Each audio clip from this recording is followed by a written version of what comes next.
The air tasted of dust and old sorcery. My tongue felt coated in ash, though the fires that made it had long been cold. Around me, the dunes of Prospero's shattered memory whispered in a language only the dead could still hear. I had come here searching for meaning, but all I found was the echo of our damnation. The warp light shimmered like fever behind my eyes, pulsing in time with the distant hum of the rubric's curse, that hollow resonance of souls locked forever in ceramite shells, their silence louder than any battle cry. Once I believed knowledge would save us. Now I wonder if ignorance was the only mercy we ever had. By the flicker of the Astronomican's flame, I record this truth. Should my Vox signal reach you through the storm, preserve it, transcribe it, and let it be known, our curse was not born of heresy alone, but of hope misunderstood. The wind of Prospero is no longer wind as mortals understand it. It carries memory instead of air, whispers instead of sand. When I first set foot again upon this dead world, my boots sank not into dust but into the powdered remnants of knowledge. Tomes shattered into grains, each mote a syllable from a forgotten incantation. The horizon flickered like heat haze, yet there was no warmth, only the taste of iron and regret upon my tongue. Every step I took made the glass beneath my soul scream softly, a thin crystalline keening that followed me across the dunes of what was once Tizca. I told myself I had come for remembrance, for closure, for some fragment of the brotherhood that once defined us. But in truth I came because silence itself had begun to mock me, and I needed to know if it mocked them too.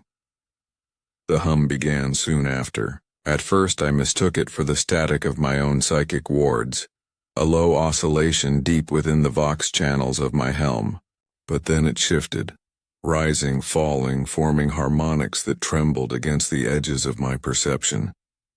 It was not mechanical, it was alive. The rubricae, their presence saturated the ruins like incense. I could feel them beneath the dunes, entombed where they had fallen, standing sentinel still. Suits of ornate ceramite, filled only with the fine gray residue of men who had once been my kin. Their souls had not departed merely, congealed, bound to armor and will, emptied of memory but not of purpose. I whispered a name, Kendris, my sergeant, and the hum deepened as though something vast and unseen inclined its head. It is a strange thing to mourn the dead when they still stand before you. Stranger still when they do not know they are dead. I moved through the ruins of our great libraria, the structure half sunken beneath dunes of glass. The air shimmered faintly with residual psychic heat, the echo of 1,000 spells etched into the bones of the world. My gauntlet brushed a fragment of a data slate. Its surface flared weakly, then went dark. The code within was long since corrupted. Knowledge itself had died here, devoured by the very flame that was meant to preserve it. They say Prospero was beautiful once, that the towers of Tizca reflected the heavens so purely that the sky seemed to fold upon itself. I remember the color of that light, though memory deceives me now. It was not gold, not crimson, but something between, the hue of revelation and ruin entwined. That light lives only in dreams, and even there it flickers. When I reached the plaza of the ascendant flame, the hum grew so strong that it rattled my teeth within my helm. The statues of the Primarch stood there still, though shattered. Magnus the Red, the Crimson King carved in victory, his single eye turned toward the stars that had betrayed him. His stone had cracked at the heart, the fracture running down through his chest like an old wound refusing to close. I laid my palm upon it and the world shifted. For a heartbeat, or perhaps a millennium, I was elsewhere. The air burned with psychic light. The city was alive again, the spires of Tizca rising like flame tongues around me. Voices filled the square, scholars, acolytes, legionaries, their minds open, their laughter like a chorus of knowledge unbound. I saw myself among them, younger, unscarred, my armor polished and bright, my eyes alight with the arrogance of one who believes wisdom can conquer sin. And then, as suddenly as it came, the vision broke. The laughter turned to screams. The spires melted. The air became dust again, and I was alone once more. The hum persisted, fainter now but closer. I followed it through corridors of cracked glass and fractured murals, past what remained of the Librarius Sanctum. Each step felt like intrusion, like reopening a wound that had tried so long to scar over. My armor's servos whined softly, a mechanical heartbeat against the stillness. I felt them watching, the Rubricae, though they could not see. Their gaze was psychic, not visual. It pressed against my wards, a presence without voice. At last, I found one. He stood amid a collapsed colonnade, half buried in ash, his staff still upright, held in gauntleted hands that no longer trembled. His armor gleamed dully under a thin layer of glass dust. The runes inscribed upon his pauldrons flickered faintly, like embers refusing extinction. I approached slowly as one would approach a relic. His helm turned toward me, the movement precise, deliberate. The Vox grill was silent. The air between us vibrated with potential speech, yet no sound came. "Brother," I said. The word felt small. "Do you remember?" The hum changed pitch. For a moment I felt something touch the edge of my mind. Cold, distant, like a hand made of smoke brushing my thoughts. An image surfaced unbidden. The color blue, endless and deep. The sigil of our legion burning upon a banner in the storm. Then it was gone. Silence reclaimed him. I wanted to scream. Instead, I bowed my head. There is no madness in the Rubricae, no suffering as mortals would know it. Only the echo of purpose stripped of context. They obey, they stand, they guard. But I remember their laughter. I remember Kendris's voice over the Vox, quoting litany before battle. I remember the way light caught the edges of our armor as we prepared to ascend the pyramid of Photep. I remember everything, and that perhaps is the cruelest mercy of all, that I remember for them. The wind shifted again, stirring the ash into eddies that glittered faintly with warp light. Somewhere above, the sky pulsed red, as though the eye of terror itself blinked in recognition. I turned my gaze toward that crimson veil and felt a tremor deep within the warp, faint but undeniable, the trace of something vast moving in the currents. It might have been Magnus himself, or merely the shadow of his sorrow cast through time. The distinction no longer mattered. I knelt beside the rubric marine and placed a small relic at his feet, a broken phial of Prosperoan glass, the last remnant of our pre-rubric days. Within it shimmered a trace of psychic residue, preserved through wards and madness alike. I had carried it across centuries. I did not know why until now. "May your silence outlast mine," I murmured. The hum subsided, and for the first time in years I felt peace. But then, a whisper. Not from the warp, not from memory, from the Vox within my helm, a voice, faint, distorted. Not, yet my heart stilled. The voice was familiar. I turned toward the ruined plaza, the horizon trembling with heatless mirage. No one was there. Only the dunes shifting slowly as though something beneath them had begun to stir. Perhaps it was the wind. Perhaps it was the rubric remembering how to speak. Or perhaps it was the first sign that our curse was not done with me. The hum rose once more, softer now, almost tender, and I followed it deeper into the ruins of Tizca, where light and shadow still argued over which of them owned the past. The corridors narrowed until they were little more than veins carved through the city's petrified flesh. The glass underfoot shifted tone from clear to smoked, streaked with veins of red as if the dune itself had bled once and then hardened around its wound. With each step the hum gathered in my chest, an invisible chord that resonated against my ribcage and made my breath arrive in short, measured cycles. I tasted metal again, that sharp edge of old sorcery, as if the air had been poured through a blade. My auspex grumbled with static and then fell quiet, sulking like a beast denied its prey. In the absence of readings, I trusted the pull of the sound and the old instinct that had once guided me through libraries where thoughts had their own gravity. I came to a stair that cut into the earth at a slant, a ribbon of vitrified steps descending into half-light. The walls bore murals of ochre and azure, cracked as dried riverbeds. I recognized the style, Mahazer's school, famous for painting with powdered gemstone, and for a moment the details stole my breath.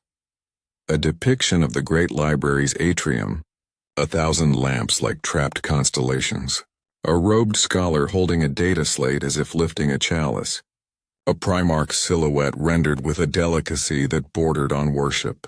I reached to steady the broken edge and felt the mural tremble beneath my gauntlet, as if some part of it remembered that it had once been touched by living hands. The hum pulsed low, approving or warning, I could not tell. At the foot of the stair lay a chamber choked with fallen shelves and shattered lenses. This had been a scriptorium once, a place where acolytes learned to bind thought into symbols and symbols into power. The ceiling had collapsed at an angle that let in a wedge of dust-lit gloom, and in that hazy beam I saw them. 4 rubricae standing in a loose arc around a plinth of fused glass. Their helms faced inward as if attending a sermon no one else could hear.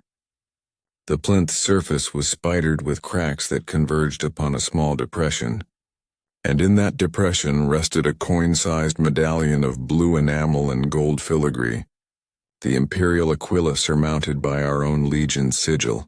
The sight of the double-headed eagle tugged at a long frayed thread inside me. Loyalty is not erased by exile, only mummified. Kendris, I said, because one of the helms bore his old scar, a shallow gouge that had once been a boast from the siege of Karnash. The gauntlets around the staves did not tighten, but the hum braided into a new pattern, overlapping tones that made the chamber feel smaller. I stepped closer, and for an instant the air thickened as if I had waded into resin. Behind my eyes a pressure built, the kind that precedes a storm. I tasted ash. The medallion's enamel shimmered in the dim, like a fragment of sky preserved in glass. "Do you hold vigil?" I asked. "Or do you remember?" The words came out as a ritual, not because I chose them, but because my tongue remembered a catechism we had spoken in training halls and war cabins, when oaths were still simple.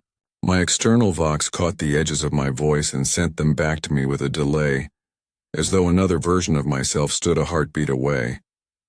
One of the rubricae shifted. It was nothing. A fractional adjustment of stance, the minute cant of a helm. Yet within that economy lived entire worlds. The hum thinned to a thread and then sang, a high, clean note that cut through the weight of the chamber. The medallion vibrated in its cradle and rotated a finger's breadth, revealing the back. An inscription in Prosperoan script, etched with a precision no mortal hand had owned since the burning. I leaned in and read the words aloud, because to speak a thing is to admit you cannot bear it alone. "For those we were," I said, "and those we are compelled to become." Memory rose like heat. I saw Kendris before the rubric, laughing at my caution as we prepared a ritual ward for a mission into the underspires of Jatek. I saw him after the rubric, a statue with a heartbeat made of orders, his voice gone, his mirth folded and sealed within the armor like a precious document no one would read again. The ache that followed was not rage. It was a kind of clarity that felt like a blade in the mind, cold, exact, merciless. The vox in my helm crackled. The same voice as before came thinner now, like a candle in a draught. "Not yet," it said. "Follow the seam."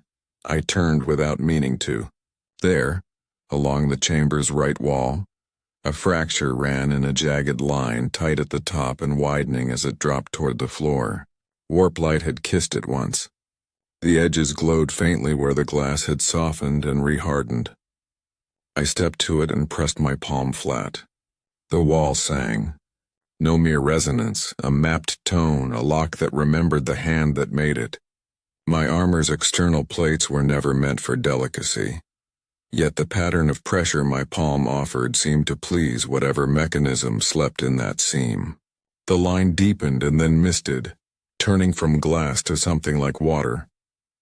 I passed through and felt the world slip sideways. Weight altered. Time loosened its grip. My breath filled my chest as if inhaling a new planet. Behind me, the chamber receded to a distant brightness. Before me, a hall descended in a gentle curve, its floor inlaid with a mosaic of blue tesserae shaped like eyes. The old paranoia tightened my shoulders. We had built wards within wards on Prospero.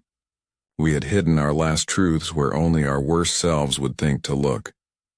As I walked, the hum reorganized into a rhythm close enough to a heartbeat that I could not help but match it. My gauntlets brushed the walls. Each touch sent ripples through the surface like circles on a pond. Images rose and broke. A librarian's hand signing authorizations. A tech marine stylus tapping annotations. A young aspirant's eyes wide with fear as a drill sergeant recited rules of conduct. Fragments of a life we had called order. None of it had saved us. The hall emptied into a small sanctum. A single lectern occupied the center, its top angled toward where a reader would stand. Upon it rested a codex bound in red skin with a clasp of tarnished gold. The clasp was unsealed. The codex did not gather dust. When I approached, the air grew heavy, and a pressure like a gaze settled upon the back of my helm. I did not name the presence. Names make things honest. I opened the codex. The script inside moved as I read, not flowing so much as rearranging like a flock of birds shifting pattern without changing direction. The words were Prosperoan, and also something older, something that wore our language like a well-tailored robe. The first page yielded a diagram of a soul anchored to a shell. Annotated in a tidy hand I recognized even before the ink's scent reached me. It was Ahriman's script, careful, unhurried, beautiful. He had always written as if the universe would catch up and thank him. There are moments when a man is alone even in a crowd, and moments when he is surrounded even in a tomb. I felt both at once as I traced the first line. It was not the rubric itself. No spell survives in a book for long when the warp fancies it, but a commentary, a ledger of intent and cost. He had enumerated variables as if tallying tithes, psychic thresholds, soul anchors, the elasticity of memory under stress. His conclusions were not apologies. They were math with a pulse. The hum grew close.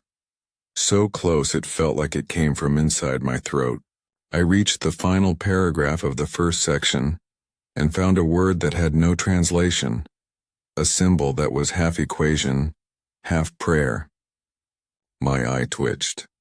A ghost of a headache opened behind my brow. The codex's page warmed as if blood had been flowing beneath it all along and only now dared the surface. A phrase rose from the ink, not read so much as remembered. We failed to save their minds, it said, but we taught their purpose how to breathe without them. I shut the codex because I could not endure the certainty contained in that line. The lectern creaked softly like a man releasing a held breath. I stood perfectly still and listened. Somewhere beyond the sanctum, a chain dragged across stone. Somewhere closer, the seam by which I had entered whispered as if undecided whether to hold or release. Not yet, the Vox said again, and a new instruction slid through the static. The barest murmur of coordinates shaped like a memory, the plaza of the ascendant flame, the broken heart in stone. Beneath the fracture, a chamber, and beneath that, a stair that was built to be forgotten. I turned to go, but the codex caught at my gauntlet with a gentle tug. A static nip that felt like the hand of an old friend trying to delay a goodbye. I almost answered aloud. Instead, I bowed to the lectern as I might bow to a superior officer, then walked the curve of the hall back toward the seam. As I passed, the mosaic eyes seemed to track me, not with suspicion, but with the resigned attention of archivists who have watched the same mistake walk down the same corridor 1,000 times. The seam accepted me and spat me back into the scriptorium where the rubricae still held their arc around the plinth. The medallion lay steady now. The hum softened into a low chord of assent. I will return, I told them, and this time the voice that answered was not on my vox and not entirely my own. It filled my helm and stilled my pulse and held for a heartbeat the warmth of a life that was not dust. We are here. It was not language.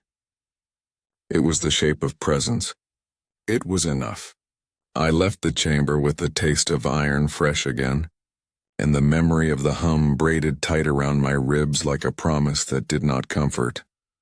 Outside, the light had shifted from gray to the thin red of a wound trying to scar. The plaza waited, cracked heart and all, and beneath it a stare I had never been allowed to see.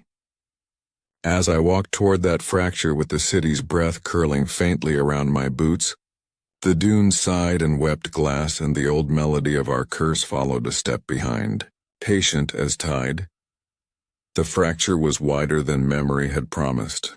At its edge the ground sloped into shadow, and the hum inside my chest quickened until it matched the thrum of my blood. The glass around the rim was melted smooth as the lip of a chalice, the color of old wine held against firelight. I knelt and traced the curve with my gauntlet.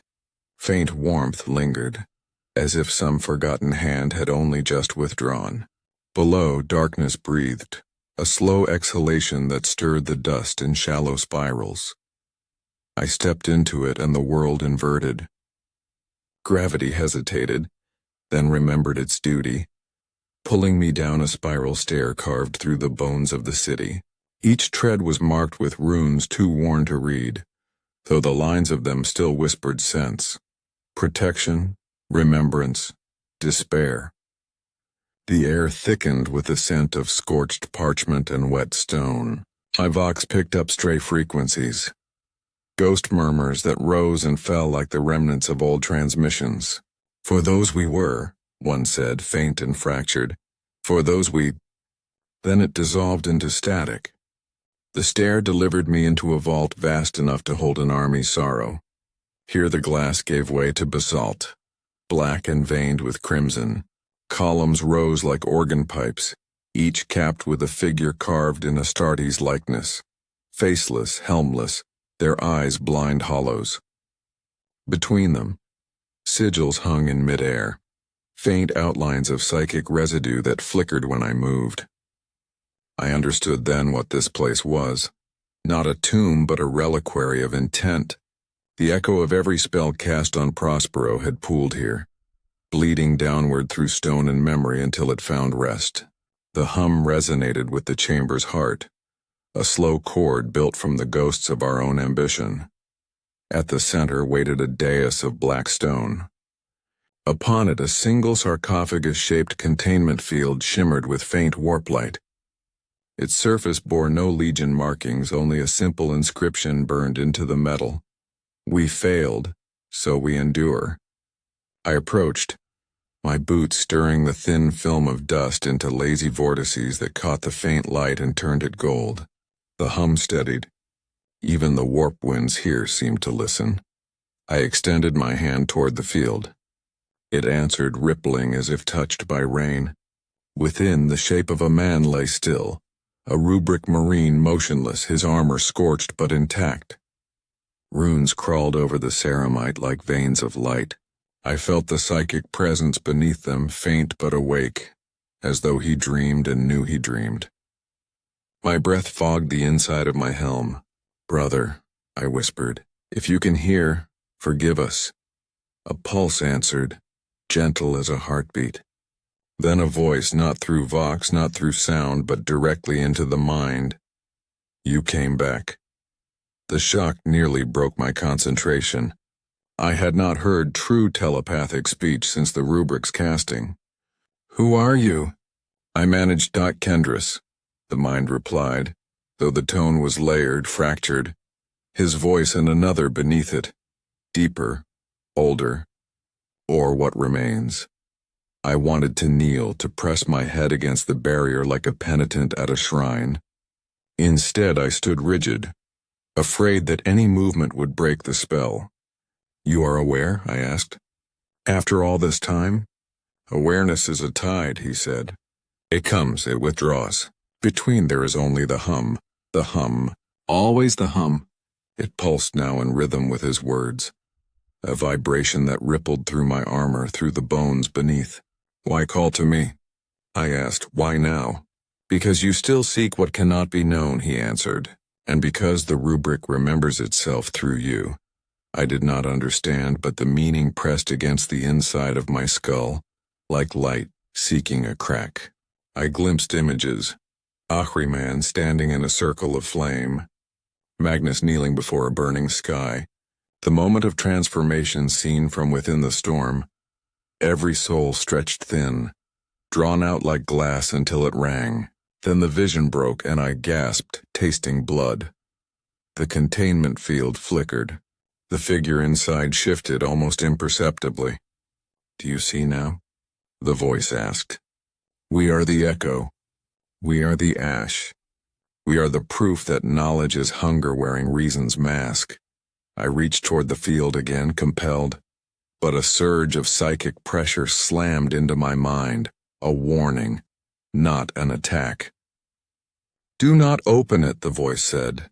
"The curse binds not only us but the memory of what we sought. To unseal it is to repeat it." "What am I meant to do then?" I demanded. "To walk this tomb forever, listening to ghosts sing their regrets?" "To remember," Kendris said. "To carry what we can no longer bear." The hum softened until it was almost silence. I thought of the medallion in the chamber above, of the words etched upon its back. For those we were and those we are compelled to become. Perhaps this was the final duty of the Thousand Sons, not conquest, not understanding, but endurance. To be the mind that refused oblivion. The containment field dimmed. The warp light around the columns faded until only a dull ember of red remained. I felt the connection thinning, the voice slipping away like smoke through fingers. "Go," it whispered, "before the tide turns." I turned from the dais, but before the stair reappeared, the hum changed one last time. It gathered into a single resonant note that trembled the vault's walls and then released, expanding upward, outward, until it seemed the entire planet might shatter under the weight of it. When the sound died, I found myself at the threshold of the fracture again, staring up at the red sky of Prospero. The wind had risen. The dunes shifted, and somewhere beneath, the rubriques stood as they always had, their silence a monument. As I climbed back toward the surface, the hum receded into the distance, but the memory of it remained, vibrating in the marrow like a promise unfulfilled. The city awaited me above, still broken, still beautiful. Somewhere beyond the ruins, the eye of terror pulsed in its eternal heartbeat. I understood then that the curse was not a chain, but a circle, endlessly folding back upon itself. I emerged into the dying light. The glass towers cast long shadows across the dunes, and in their reflection I saw for a fleeting moment the city as it had been, alive, radiant, whole. Then the vision blinked out, leaving only the shimmer of heat and dust. The air smelled of old libraries and burned dreams. I drew a slow breath and turned toward the horizon where the warp light danced. There would be no redemption here, but perhaps there could be meaning. I walked until the hum became the wind again. I continued walking until the light fractured. It didn't fade. Prospero's twilight never truly darkened, but broke into uneven plains like the city was a reflection trembling on the surface of a lake. Each step I took sent ripples through the scene, bending towers that no longer existed, distorting the skyline until it resembled a wound trying to close around its own memory.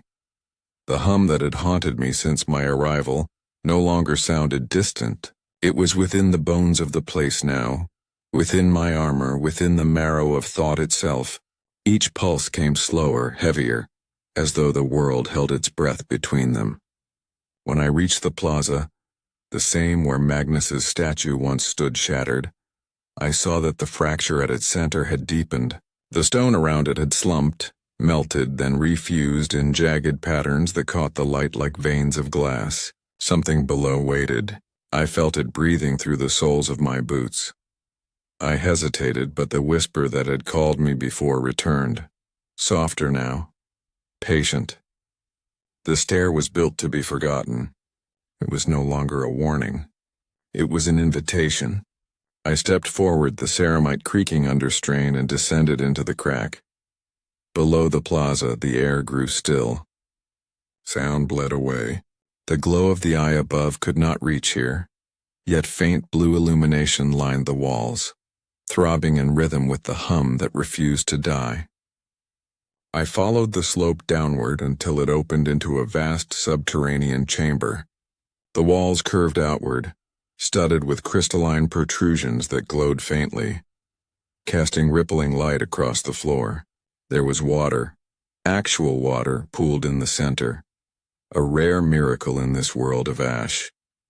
The surface shimmered, and I realized it was not liquid but a psychic membrane, thin as breath, stretched over some deeper void. When I approached, the hum changed again. Words rose from the resonance, not spoken but remembered. You seek meaning, child of dust. There is none left above, only reflection below. I knelt beside the pool. My reflection was warped, as though another face peered through mine. My eye lenses glowed faintly in the dim, mirrored by two distant motes of gold within the depths. I reached toward the membrane, and the world around me cracked like a mirror struck from behind. The plaza, the dunes, the city, all folded inward and fell away. I stood again within the burning of Tizca. The sky was aflame, its color beyond red, closer to the hue of thought itself, torn from flesh. The city screamed. Buildings twisted, melted. Psychers burst into light as the rubric unfolded. I felt the spell again. Its architecture vast and terrible, every syllable a blade, every intention a chain.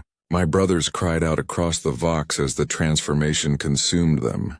I felt their fear, their awe, their confusion. The warp answered not with mercy but with hunger. Then I saw him. Ahriman stood at the heart of the storm, his armor seared to shadow, his eyes alight with the unmaking of worlds. Around him, a ring of sorcerers, my brothers, channeled the last of our legion's will into a single moment of defiance. Magnus's voice, distant and thunderous, roared through the warp. Enough! But the rubric was already alive, already devouring. I wanted to reach him. I tried, but my limbs were dust. My voice was gone. The vision dissolved into fragments. When it cleared, I was kneeling again beside the pool. My reflection now was not my own. It was Ahriman's, his gaze locked on mine through time and sin. He spoke without sound, his lips barely moving. I remember what I did. Do you remember why? The question struck deeper than any blade. I had not come here to forgive him, nor to understand him. I had come because the silence above had begun to echo his name, and part of me feared that the rubric was not finished, that its resonance still sought completion through those of us who remained. I remember, I whispered, though the words felt false. We wanted to save ourselves. Ahriman's reflection smiled, weary and hollow. Then you understand.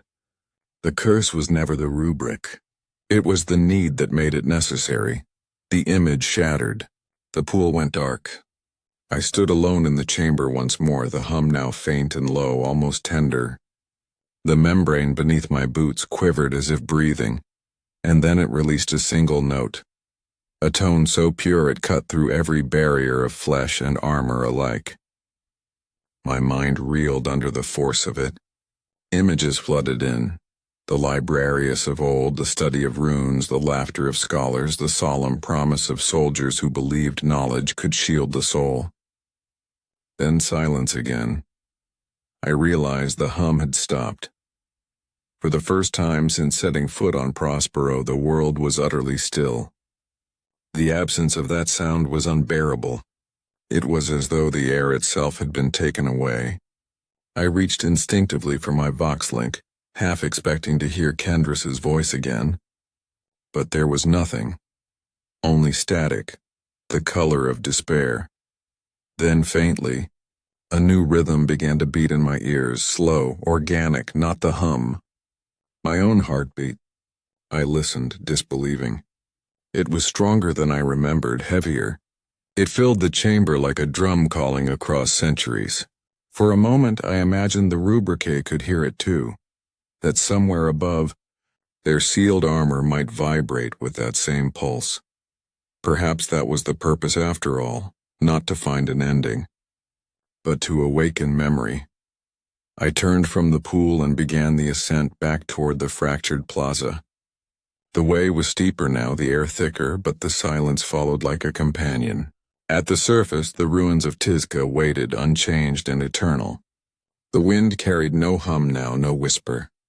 Only my own breath filled the space between heartbeats. As I stepped into the dying light once more, I looked back at the fracture and thought I saw movement. A shimmer of gold far below, as if an eye had opened within the dark. I knew better than to believe it, yet I bowed my head anyway. For those we were, I murmured, and those we are compelled to become. The wind answered softly, stirring the ash into spirals that glimmered like embers rising from an unseen fire. I walked on, toward the horizon where the eye pulsed faintly in the void, its light searing yet distant. Behind me the hum began again, fainter this time, but steady. It would never end, neither would we. The hum followed me across the dunes as I left the plaza behind. It was no longer the restless vibration of ghosts or the groan of broken circuitry. It had softened, matured, taken on the rhythm of breath. It pulsed through the ruins with the patience of a heartbeat buried under mountains. The air shimmered faintly, not from heat but from something older, the echo of a world remembering how to be alive. Prospero, my home, my grave, my mirror. The path that wound between the ruins of Tizca had shifted since I first descended. The dunes had rearranged themselves as if guided by unseen hands. I recognized the outlines of once great avenues now half buried, places where scholars debated beneath skyborne banners, where Astartes marched in disciplined silence, where the scent of oil, parchment, and ozone filled the air like incense. I could almost hear it again, those overlapping sounds of a city that once believed thought could be armor. Every fragment of it whispered as I passed, and I found myself whispering back, as if to assure the ghosts they were still heard. I stopped when the hum sharpened into clarity. Ahead, where the last of the glass towers leaned like broken spears, a figure waited. For a moment I thought it was another rubric marine, standing sentinel as so many had done, but as I drew closer I saw a movement in the air around him, fine motes of dust swirling against the light refusing to settle. His armor was the color of dusk, crimson faded toward rust, and his helm was lowered as if in contemplation. On his left pauldron, the sigil of the Cyclopean eye gleamed faintly, untarnished by time. Ahriman, or a vision of him. He did not speak, yet the air around him carried the weight of unspoken words. I stopped several paces away, uncertain whether to kneel or draw my blade. He lifted his head, and the faceplate's lenses glowed with that same gold I had seen beneath the fracture. The wind stilled. "You are not here," I said, though the statement trembled with doubt. He tilted his head, and when he answered, his voice was within me, not in the air. "No one is ever truly here, brother. Not since the fire." The words struck like a memory of pain, Why now? I asked. Why appear to me? Because you are the last to remember, he said, and memory is the only form of truth left to us. His tone was neither boast nor lament. It was the calm of a man who has seen his sin made permanent.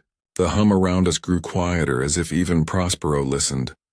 I've seen what you did, I said. I've seen the vault beneath the plaza. I've seen Kendris. I know what the rubric became. Ahriman's presence flickered, his image distorting like heat on glass. Then you understand nothing, he replied. The rubric was not an end. It was a sentence without a verdict. We thought to cure the corruption that devoured our souls, but we preserved only our fear. They endure because they must. You endure because you cannot stop remembering. Then end it, I said. The words came harsher than I intended. You are the architect. You could unmake what you began. He laughed softly, not cruelly, but as one who has forgotten the sound until now. Even architects are prisoners of their designs. The rubric does not obey me. It obeys the will that cast it, the sum of every mind that believed it could save us. Would you undo your own faith? His question lingered. I wanted to say yes, but the truth rooted in silence. Faith was the one thing I had never been able to abandon. Not in Magnus, not in the Emperor, not even in the notion that knowledge could deliver us from ignorance. It was my curse, the same as theirs. Ahriman stepped closer, his outline wavering. The curse endures because you do. Each brother who still walks remembers a different version of the rubric. You see punishment, another sees salvation. The spell feeds on remembrance. When none remain to recall its making, it will fade. So that's your hope? I asked. That we forget enough to die? That we forget enough to forgive, he said simply. The wind returned, carrying the scent of burning glass. I blinked, and the figure was gone. In his place, a single object rested upon the ground, a fragment of ceramite scorched, its surface etched with the same sigil that adorned the vault. I knelt and lifted it. The fragment was warm, almost pulsing, as if it carried a heartbeat of its own. My helm's sensors registered faint warp activity, but I did not need readings to know what it was. A memory made solid. When I touched it to my chest plate, the hum surged back through me, flooding every nerve. Images exploded behind my eyes. The libraries of Prospero aflame, the great pyramids collapsing into ash, the crimson blur of Ahriman's robes as he walked through the storm he had summoned. The faces of my brothers dissolving into dust, and beneath it all Magnus, vast, radiant, broken, his single eye turned toward the heavens, pleading for silence from gods who never listened. The vision shattered. I fell to my knees, gasping, the fragment clutched to my chest. The hum ebbed, leaving behind the faint aftertaste of promethium and ozone. My armor systems flickered, then stabilized. I realized I was weeping, though I could not tell if the tears were my own or Prospero's. Somewhere beyond the ruins, the sky darkened. The crimson glow of the eye dimmed, replaced by threads of blue fire that snaked across the horizon. Lightning without thunder, warp light. The storm was returning. I rose slowly, feeling the weight of centuries press down upon me. The fragment still pulsed faintly in my palm, its rhythm matching my heartbeat. Perhaps that was all it had ever meant to do, to remind me that I was still alive, that I still carried the curse not as punishment but as proof of survival. I turned one last time to the ruins of Tizca. The wind had shifted again, and in the drifting ash I thought I saw figures moving, rubricae, countless, standing in silent ranks among the broken towers. Their armor glimmered faintly, their movements precise and reverent. They were not following me. They were watching the horizon, as if awaiting an order that would never come. I raised my hand to them, a gesture of salute or surrender, or both. The hum swelled in answer, low and sonorous like the echo of a cathedral bell across a dead sea. I knew then what Kendris had meant, what Ahriman's words truly concealed. That the curse of the thousand suns was not in their silence, but in the echo that filled it. The storm reached the edge of the city. Warp light cascaded over the dunes, painting the glass in hues of impossible color. For a moment the ruins of Tizca shone again, radiant, eternal. I closed my eyes and let the hum carry me into its pulse. It was not absolution, it was continuity.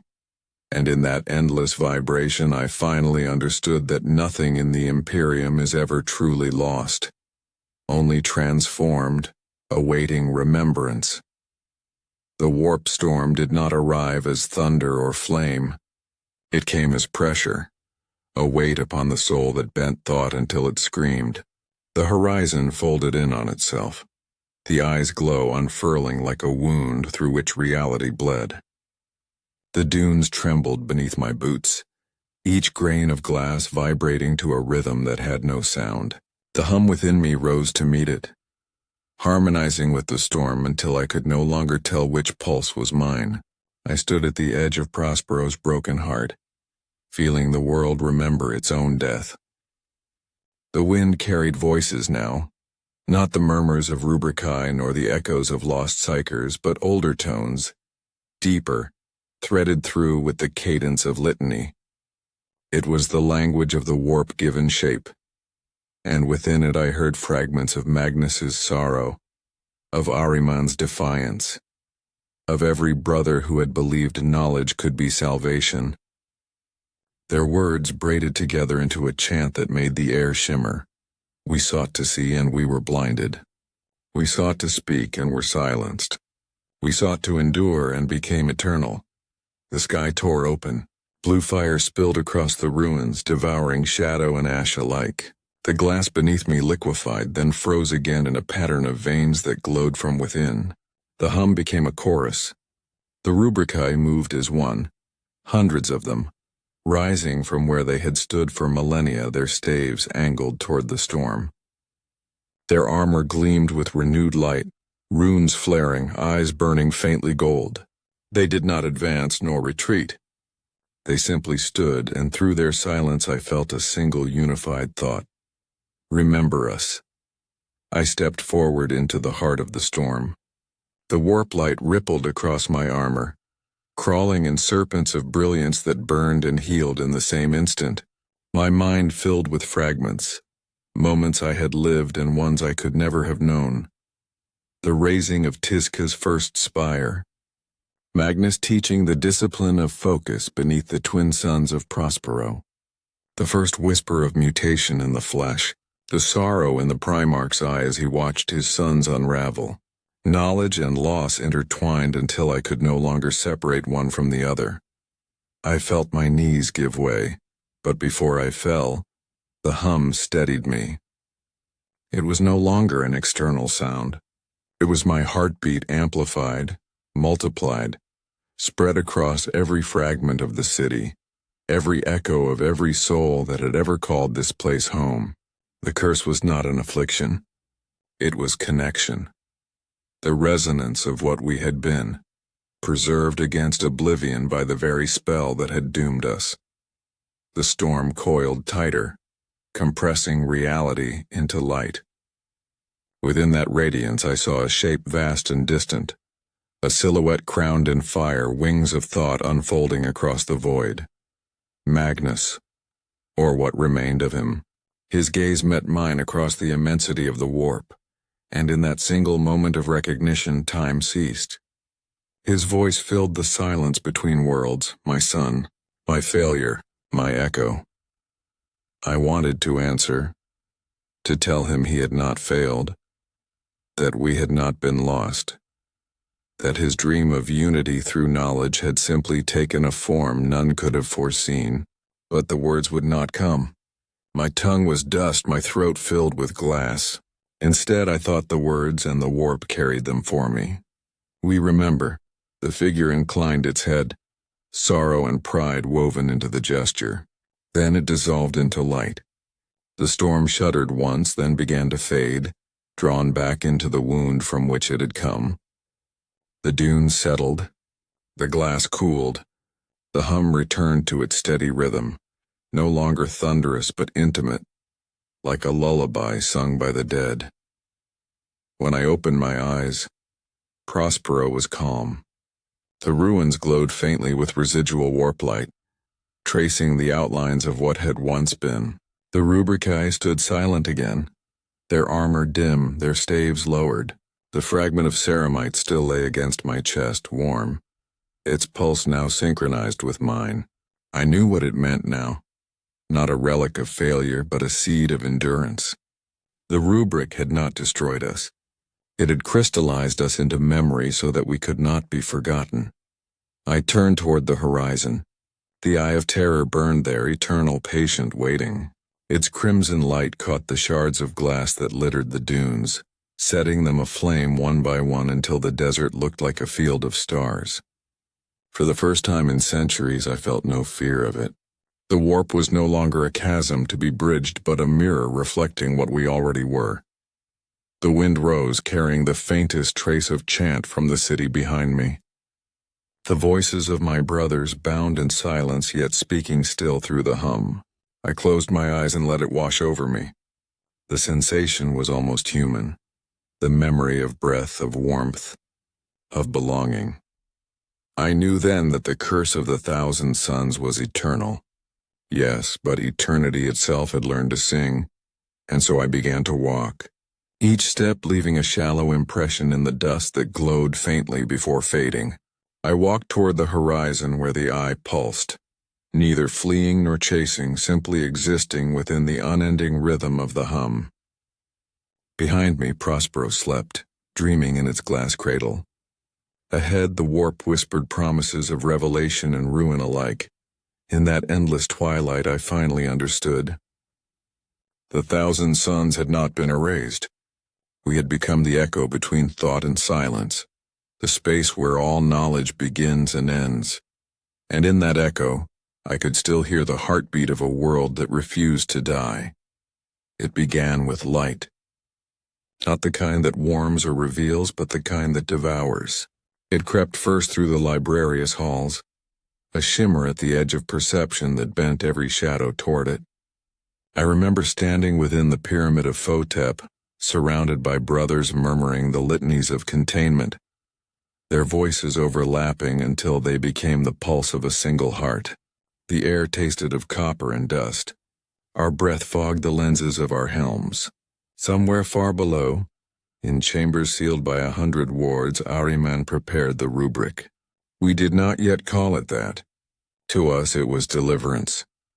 I recall the moment my Vox link flickered. The hum, always that hum, shifted pitch, acquiring a resonance that made the stone beneath my boots vibrate. The sigils etched into the floor began to glow. Faintly at first, then brighter until they pulsed like veins. My armor system screamed brief warnings before falling silent. Static flooded my ears, and through it came a single whisper, distant but clear. Hold fast. The first surge struck like a heartbeat too large for the world to contain.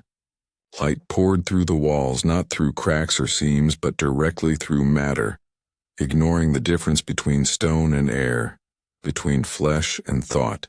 I tried to move to signal the others, but my limbs felt heavy, drawn toward the pulse that now throbbed in every molecule around us. Then came the heat, searing, exquisite, absolute. My eyes, shielded by ceramite and psi wards, saw more than sight could bear. Threads of power weaving through the room, each a color without name, each carrying the taste of revelation. I heard brothers cry out across the Vox, their voices breaking into static mid-sentence. One called for Ahriman, another for Magnus, a third for mercy. None were answered. The chamber filled with dust that was not dust but memory made particulate, thought rendered into ash. I felt it cling to my armor, sift between the seals, settle upon my skin. It was warm, almost gentle. When I tried to brush it away, it left trails of light where my gauntlet passed. Then the walls dissolved. The pyramid unfolded like a blossom under impossible pressure, every layer peeling back to reveal the machinery of creation beneath. I saw runes ignite across the city, a lattice of symbols connecting tower to tower, heart to heart, soul to soul. The spell had grown beyond control, or perhaps it had never been meant to be controlled. My mind filled with voices, hundreds, thousands, all speaking the same syllable in different tones. Save. I staggered toward the nearest archway, though there was no longer floor or ceiling, only radiance suspended in structure's memory. Through the glare I glimpsed shapes moving, my brothers, their armor radiant with psychic fire. Some raised their staves in defiance, others clawed at their helmets as if to tear them away.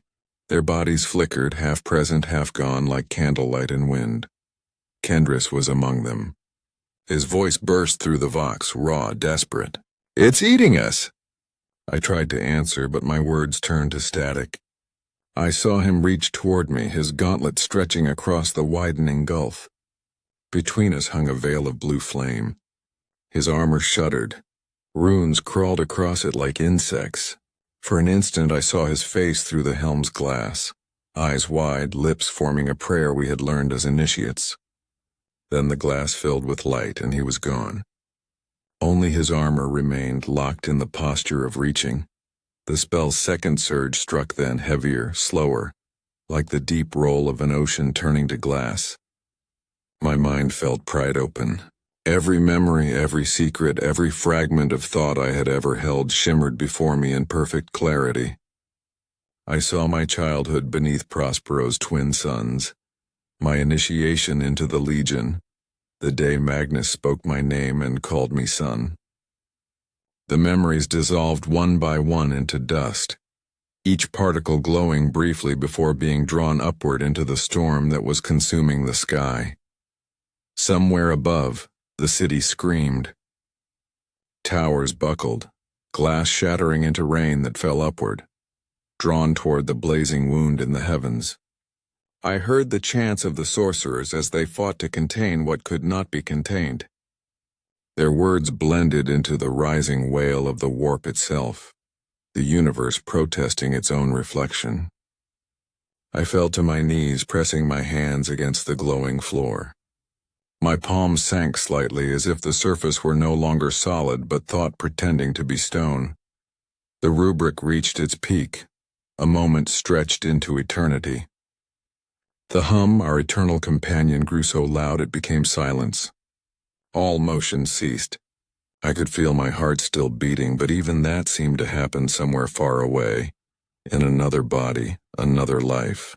The air crystallized into clarity so perfect it hurt. Every mote of dust hung motionless, each one a frozen spark of thought. Then, with the gentlest sigh imaginable, the world exhaled. The light receded. The heat faded. The silence remained. I opened my eyes, had I ever closed them, and found myself standing in what was left of the chamber. The walls were intact again, but their color had changed. What once gleamed gold now shimmered dull blue as if submerged underwater. My armor sensors rebooted with slow reluctance, registering atmospheric stability where there should have been none.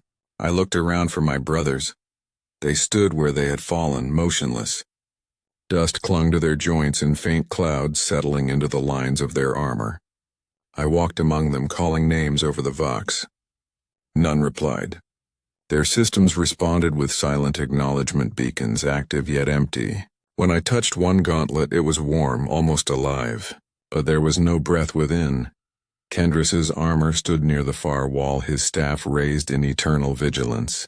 The runes on his chest plate glowed faintly, and for a moment I thought I saw movement within the visor, shapes swirling like mist. I placed my hand against the glass. "Brother," I whispered. The glass was cold. Behind it, the dust shifted, forming vague semblance of a face, then collapsed again into stillness. That was when I understood. The rubric had not slain them. It had preserved them in a state between existence and oblivion. Their souls had not fled. They had condensed, bound to their armor by the same spell meant to protect them from mutation. The price of purity was silence. I do not know how long I stood there. The city above had gone quiet. The air no longer trembled with psychic energy. Even the warp seemed to retreat, leaving behind a hollow calm. My thoughts echoed too loudly in my own mind. I knelt beside Kendris's armored shell and bowed my head. The hum returned then, soft and rhythmic, coming from everywhere and nowhere. It vibrated through the stone, through my armor, through the marrow of my bones. It was the rubricy breathing. They no longer spoke, yet their presence filled the chamber with that sound, the low resonance of purpose without voice. It was beautiful and it was unbearable. Outside, the ruins of Tiska smoldered beneath the fading light. The warp fire receded into the clouds, leaving behind skies the color of bruised memory. The once golden city stood frozen in mid-gesture, towers leaning like penitents caught in prayer. From every street and colonnade came that same hum, the unified breath of a legion that could no longer die. I remember walking through them, a single living thing among thousands of statues. The ash crunched beneath my boots like brittle parchment. My vox remained silent. Each time I passed one of the rubrici, I felt a faint tug within my mind, a brush of awareness, the echo of who they had been. It was not communication. It was recognition, the ghost of camaraderie persisting beyond the boundary of flesh. I wanted to speak to them, to promise that I would find a way to undo this, to bring them back. But the words would have been lies. Even then I knew that the rubric had sealed more than their fate. It had defined ours. The Thousand Sons would never again be a legion of scholars or warriors. We were relics now, keepers of a silence that could outlast empires. When night finally fell, I found myself at the edge of the city, looking out toward the desert where the ash met the void. The horizon shimmered faintly with residual warp light, but the stars beyond remained invisible. Prospero was cut off from the Astronomicon, its beacon smothered by the storm. We were alone. I sat upon a fragment of broken wall and removed my helm. The air was cold, sterile, thin. The taste of ozone lingered on my tongue. I could still feel the hum vibrating through the ground, through my bones, through the dust itself. It was the sound of immortality without meaning. That night I dreamed. In the dream I stood again in the pyramid's heart, surrounded by light that pulsed like breath. A voice spoke, not Ahriman's, not Magnus's, but one I could not name. It said only this: the flesh is unbound, but the will endures. Guard it well. When I awoke, the hum had become the rhythm of my own pulse. The air above Prospero shimmered faintly with morning light, though the sun had long since burned away. I replaced my helm and rose, the weight of my brother's silence pressing at my back. We had sought perfection, and we had found eternity. But eternity, I was beginning to learn, has a taste. It tastes like dust, the days or perhaps hours. Prospero no longer obeyed such distinctions, blurred into a rhythm defined only by the hum. It was constant now, the pulse of the rubrique threading through every breath I drew. When I walked, it followed. When I tried to sleep, it filled the void where dreams should have been. It was not malicious. It was faithful, the sound of duty stripped of identity. I wandered through the remnants of the great archive, where the ceiling had collapsed to reveal a sky the color of iron. Dust fell in a slow, perpetual rain, sifting through light that seemed too weary to shine. Around me lay the husks of knowledge, data slates cracked and silent, tomes reduced to blackened shells. I ran my hand across a fallen lectern and found the imprint of runes still faintly warm. For a moment I imagined the acolytes still seated there, their minds aflame with the joy of discovery, unaware that the light consuming them was their own. The rubrique stood among the ruins like sentinels of glass, Some had fallen to one knee as though frozen mid-supplication. Others remained upright, staves embedded in the stone. Their armor bore no scorch marks, no fractures. They were perfect, immaculate, preserved as if by divine design. Only the thin drift of gray dust at their feet betrayed the truth. When I approached one, my Vox registered a proximity signal.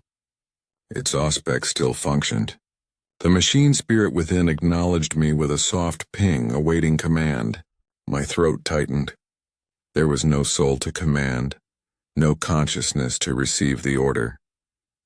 Yet the armor remembered obedience. I reached out and traced the sigil on its chest plate, the serpent coiled around the eye. And for a heartbeat I felt something stir beneath the metal. Not life, but recognition. "Forgive me," I whispered. I asked for clarity and I received silence. The hum deepened, echoing through the bones of the building until shards of glass trembled loose from the ceiling. The sound was everywhere, yet it was not noise. It was meaning. Beneath its resonance I began to discern patterns. The rhythm of breathing, the cadence of heartbeat, the echo of prayer. It was the Legion's soul still singing, each rubric marine a single note in an endless hymn. The realization brought neither comfort nor despair, only inevitability. Outside, the wind had returned, carrying a faint red haze that caught on the edges of the city's ruins. Prospero's light was thin, filtered through the warp's lingering residue. The dunes stretched out like the surface of a great ocean, their glass peaks reflecting fragments of the sky. I watched the mirage ripple and thought of what Ahriman must have seen in that moment of casting. The vision of a legion reborn, purified, beyond mutation or decay. Perhaps he had glimpsed this silence and mistook it for peace. A shadow passed over me, the wings of a broken spire collapsing under its own weight. The crash rolled through the ruins like a heartbeat. In its echo I heard voices. At first they were faint, like whispers traveling through water. Then clearer, distinct. "Do you hear it?" I turned, but no one stood nearby.